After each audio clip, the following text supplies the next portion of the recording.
Welcome back, baby. Episode 6. Ready to do this thing? Born ready. Let's do this, man. What are we talking about today?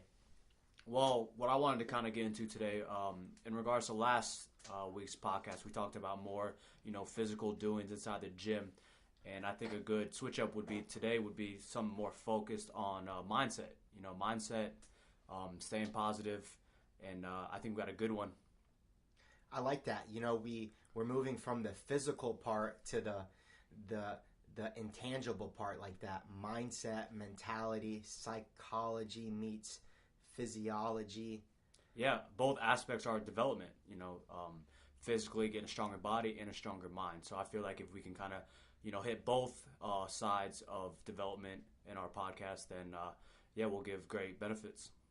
Yeah, and I think our idea came through a situation you had this weekend. You kind of want to go over that and your experience with that and this conversation, that good conversation that we got going from it. Yeah, basically the podcast today is going to be about adversity. We all deal with it one way or another, whether it's physical or mentally. So anyways, over the weekend we're lifting pretty heavy, and I kind of dealt with a setback in regards to an injury. And this one really hit kind of hard because it was my second time being somewhat injured in the same spot. And so I'm trying to keep a nice positive mindset on that, trying to not be down on myself. And, I got a huge deal on self-reflection from it. The past week I've just been reflecting, kind of see where I stand. And that's how we got this topic on adversity. Yeah, and it's really interesting because you have been in the game. We talk about the game as just, who we are as individuals and attaching ourselves as athletes. And we're, 15 years into training, and we're still learning so much stuff about ourselves and our capacities. And sometimes it's just a good reminder of the things that we know deep inside of us. Yeah, it comes down to we deal with adversity through everyone. Everyone does it. It doesn't matter how much more you're in the game, opposed to being fairly new in the game. Yeah, and so what's interesting is from us, like we recognize, accept, and go through that knowing that that's part of it. Like that, it's not that we are running from that. We don't encourage and are excited when we have to go through adversity, but when it comes, we acknowledge that it's here and that we want to learn through that. Versus a beginner, someone who comes into our program and deals with their first form of adversity, whether it is an injury or a challenge of some nature, where they end up running away from it. It scares them to a point where they don't return, or they become less competitive in the process. Yeah, it comes down to just understanding it's probably going to come. It's probably going to come. There's no way around it. And a good point is what we talked about a little earlier on the quote. Without any sort of struggle, there is no growth. So it's kind of just having the awareness on it's not going to be all smooth. The road's not going to be perfectly smooth. There's going to be some bumps in the road, and it all comes down to how you react when those bumps approach. Yeah, I mean, we all acknowledge in training that, like, we're looking for, right? My favorite line is like when people like they're like, it's not a good workout unless I get sore, right? And I'm like, well, that's not true. But they understand that like that struggle, that soreness is going to provide growth down the road. But for some reason they separate that physical part with the psychological, which is like psychologically you need to produce struggle or there will be no growth, there will be no learning curve for you. Yeah, and that pertains into training and then also business. We got on this whole topic based on my previous injury. Now, I think it's a good time to segue into more about business.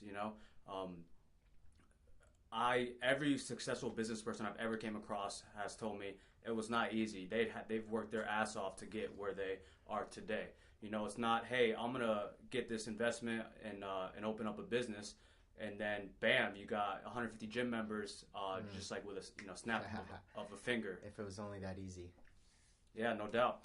So, like I said, it kind of comes back to just the awareness on you're going into this knowing it's not going to be easy, okay? And that's just the self-awareness. Gary Vee talks about all the time, being self-aware.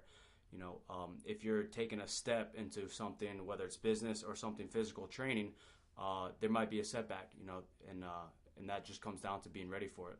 Yeah, and that takes a lot of emotional intelligence. I've told you how important that book and that philosophy has been profound in my own and in my business life and my personal life, because emotional intelligence has the aspect of social awareness, but also self-awareness. And self-awareness is huge when trying to understand the emotions and the feelings and the thoughts that you have, and how to use those in a productive manner. And it's elevated myself as a person, as a business owner, as a husband, as a father, tenfold.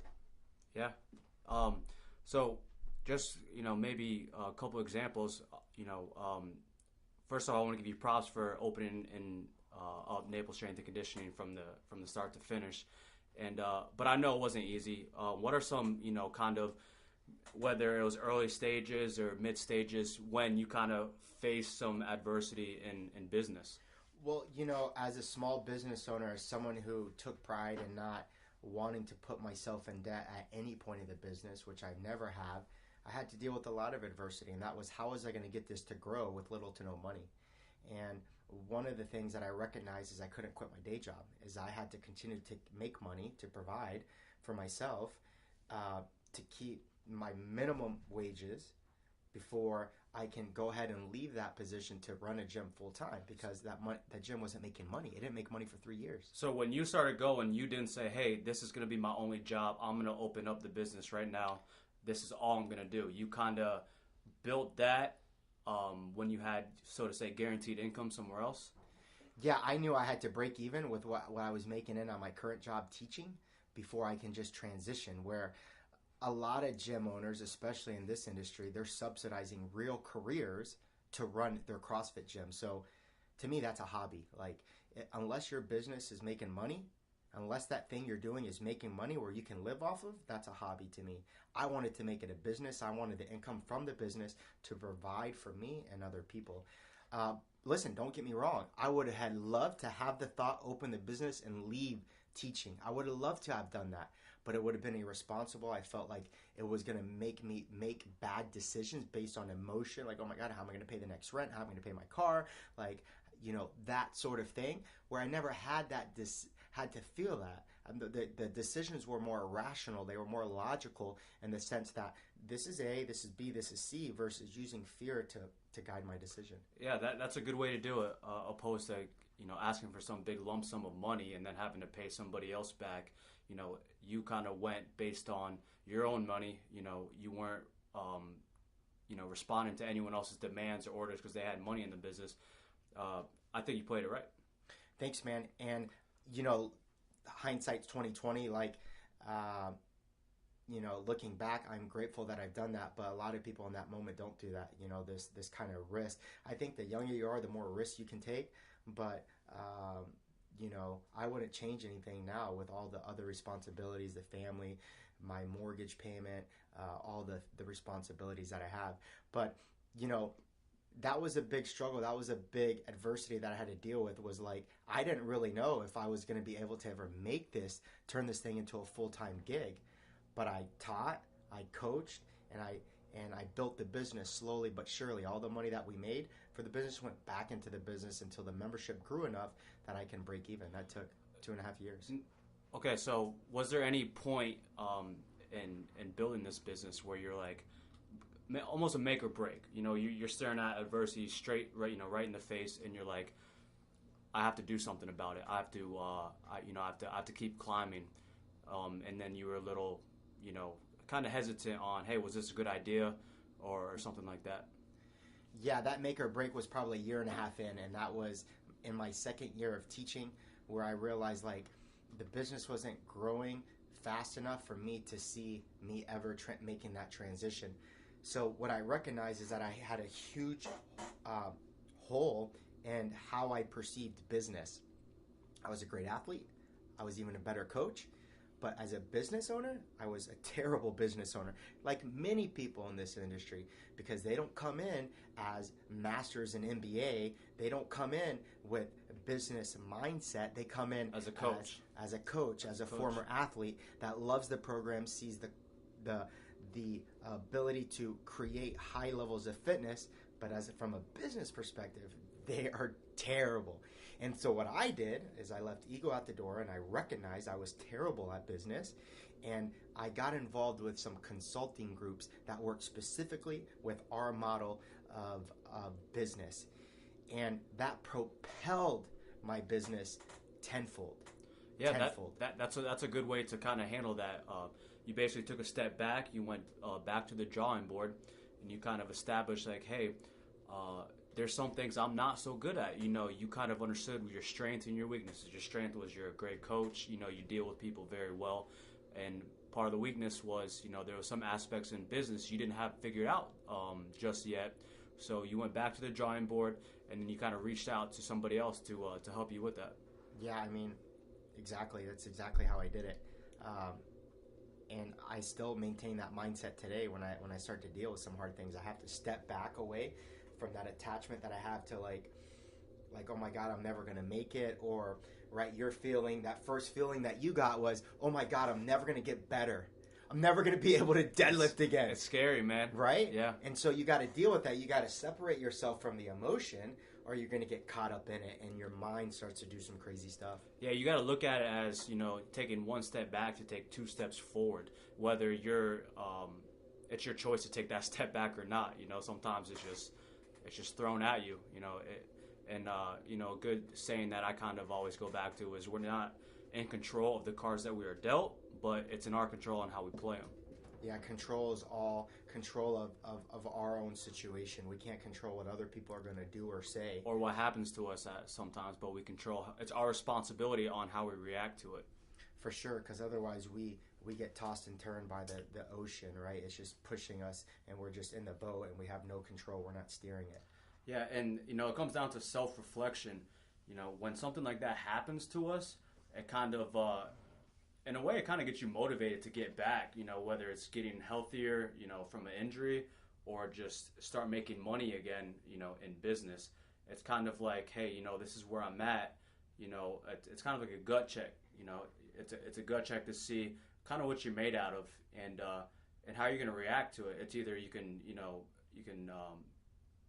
strengthen up and go for it and get better and get where you want to be, or you can kind of just, you know, run away with your tail between your legs. Well, without that pain, you would never be forced to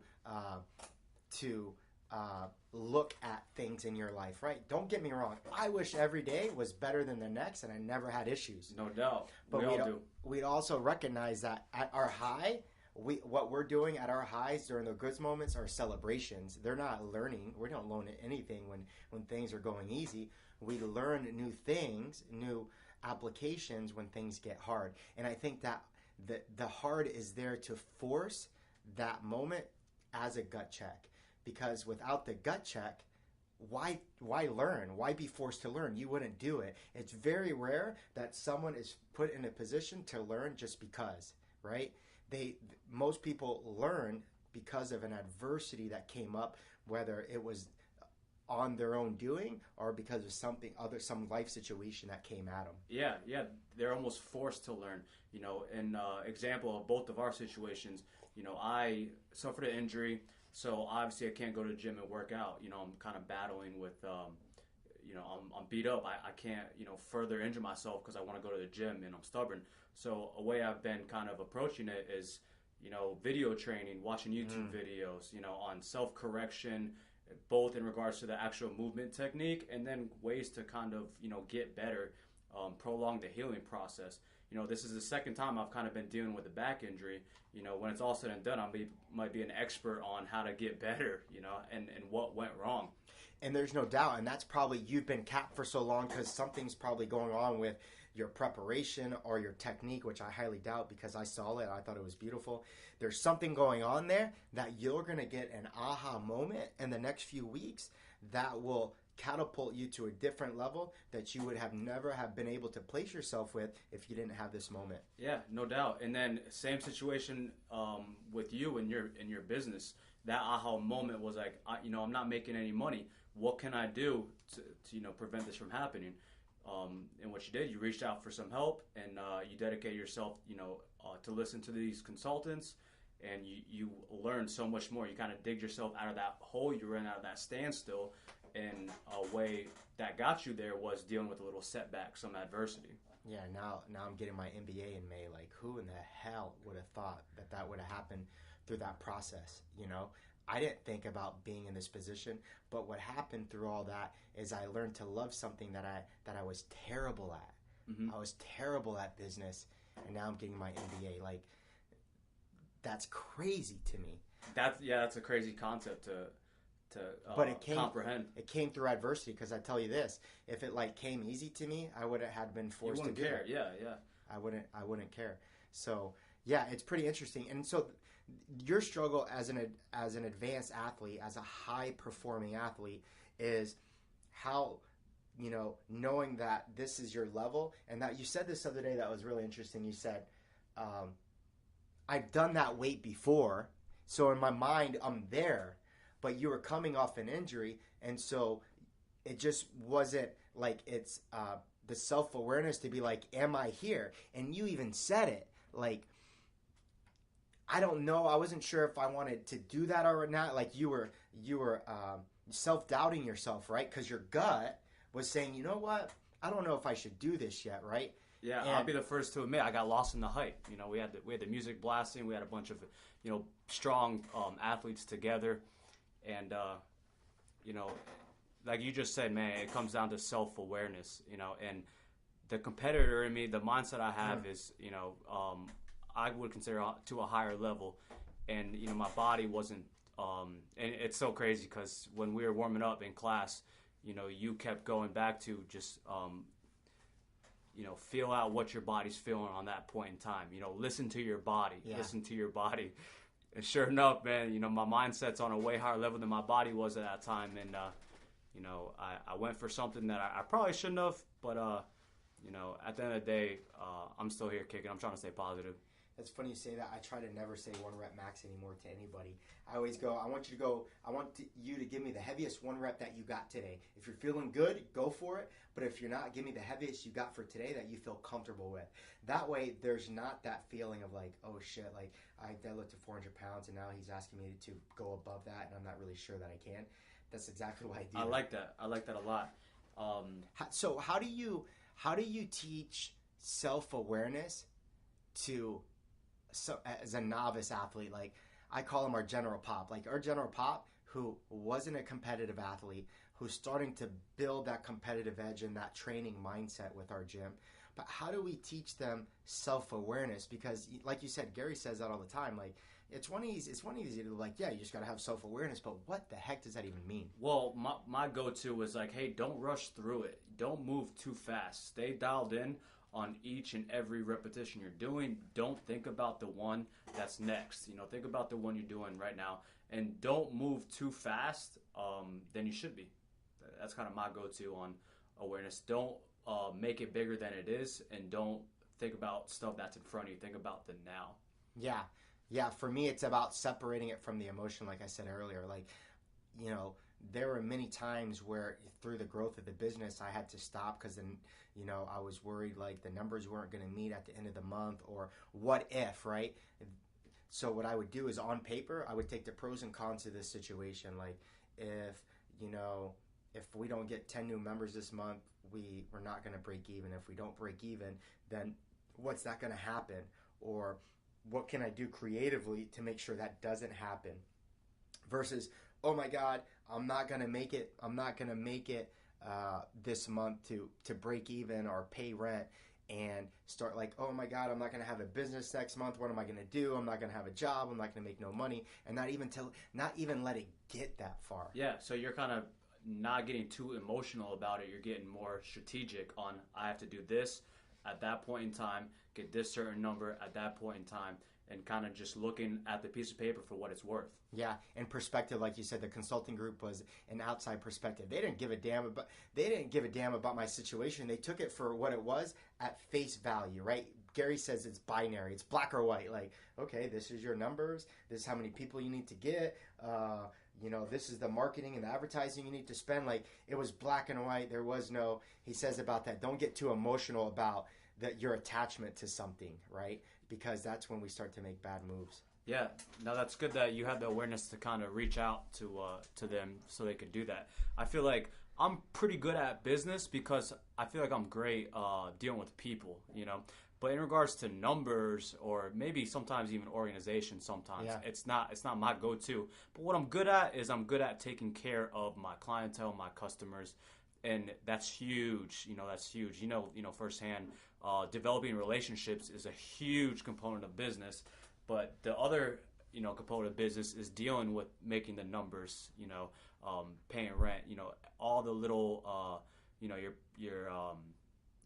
revenue, your losses, all that, that stuff doesn't appeal to me. So that's probably one of my weaknesses too in business. For sure. So it's to acknowledge it. And, like Gary says, like, when you start a business, you're going to have to learn all those things. And then when you get to a moment where you can start paying other people to do it for you, then do it. Love all right? it. I love that. So, and that's where I was, because at the end of the day, you're going to need that. You're not going to need to put the numbers together, but you're going to need to know how to reassess the numbers when they're given to you. Because what's numbers if you can't use them to your benefit? For sure. The other thing that I was thinking about was like the expectation, like in training with our model, our conditioning pieces, our Metcons, there's an expectation already in my mind before the clock even counts down that somewhere in this moment I'm going to get hit in the face with adversity. It's not I hope it doesn't happen to me. It's when is it going to happen and what am I going to do about it? Versus like hoping that you're going to be the only one in this class who's not going to have to fight through that struggle. Mm-hmm. And so what I preface with these individuals is think about like when it's coming. When it's coming. Be prepared almost. Don't be surprised it's there. Mm-hmm. That's the whole point. And with the physicality of adversity, it's like obviously being able to, our challenge is how hard can we push somebody without hurting them? And there's always a fine line. It's the best coaches in the world know that. They can find that point in each individual. The worst coaches in the world are what making our program terrible. Yeah, They're it's unfortunate. Like, hey, that's a bad program. That's why I got hurt. No, you got hurt because of a dumb workout somebody produced, because of a terrible coach who either was not watching your technique or doesn't know what he was looking for. And that's where you get in that situation where we say, expect it, look for it, be excited about that, because that's really going to challenge who you are as a person. Yeah, and that's a good point to make. It takes mental toughness when you get through that situation. I'm huge on mental toughness. So it's kind of like giving them this heads up, hey, it's not a matter of if, it's a matter of when, and it's up to that athlete to embrace that. And like I said, go back to awareness, the awareness that it's going to come, and when it does come, how to react to it and keep moving forward. Yeah, some of the other tools I use in the moment are positive self-talk. Like the adversity in my face is like, the body's just not meant to go that hard like that. And so it's never going to be happy with it. And so what I have to do is mentally psych myself for those situations. I falsify the situation where I'm like, okay, this is not that bad, that's not that bad. But I'm like, oh shit. Like my body knows it's bad. It's 400-pound deadlift. Yeah. But in my head I'm saying that's not that bad, so I can get through another rep or another 30 seconds if I have to. So you're sitting there in your head talking to yourself. 100%. Yeah, I do that too. And I don't remember who, but I was telling someone about that, and they didn't get it. They because they don't do it. They sound like you sound crazy. Like you're lost in the head. You're talking to yourself, and I think it's great. It's a great practice. Well, if you look at the world's best athletes, tennis is a good one because it's so one-on-one. You can kind of see them in between sets, what they're doing, and you'll see them mumbling or saying something or yelling. Football's like that. In between timeouts, you see them talking to themselves, or at the end of a missed catch, they slap themselves because they're frustrated and they're telling themselves. I tell myself to man up all the time, like in the middle of like, dude, man up. That's the nice way of saying it. Of course. Yeah. But you're not really saying it like that. I'm saying it. Yeah. There's a couple expletives in there, so that we can't put on the mic. Yeah, for sure. No, I'm the same way. It kind of motivates you more. It's like, hey, stop being soft, basically, and let's man up and do it. And it doesn't even have to be in just physical training. Dealing with any type of adversity, it comes down to mental toughness, and a good way to stay mentally tough is to talk to yourself, tell yourself straight up, like, let's go, man. Stop feeling soft, stop feeling sorry for yourself, and let's go. Let's get through it. Yeah, we talk about the excuses and getting away from that, because we all have some really creative excuses of why we're not doing things or why we're not overcoming these situations, where really an excuse is a lie for the obvious. So, yeah, man. Well, I hope you guys appreciated that. You want to kind of review, Brett, kind of some of the stuff we talked about with adversity and kind of going through the grind and what people should expect, as it comes. Yeah, quick little recap. It's just not a matter of if adversity is going to come face you in life, whether it's through business or through training. But what matters is how you react to it, how you deal with it. And just understand it's all part of the process. If you're gonna deal with adversity, it might set you back. It's gonna take you one step back, but in the long run, you want to focus on those 2 steps forward, overcoming it. Yeah, I love it, and yeah, the expectation that this is the process. We said with when I told you about Thomas Edison's quote, he didn't say that he failed 1,000 times. He said it just took him 1,000 steps to finally invent the light bulb. Yeah, and that's it. These are the process. That one missed attempt, that step backwards is just another step to this progression. Like, it's not exponential. You got these ups and downs, but ultimately, do we produce an outcome that we're happy with and we're doing the right things? Yeah, no doubt. I agree, man. Thanks, guys. We'll see you next week. Catch you next time. Peace.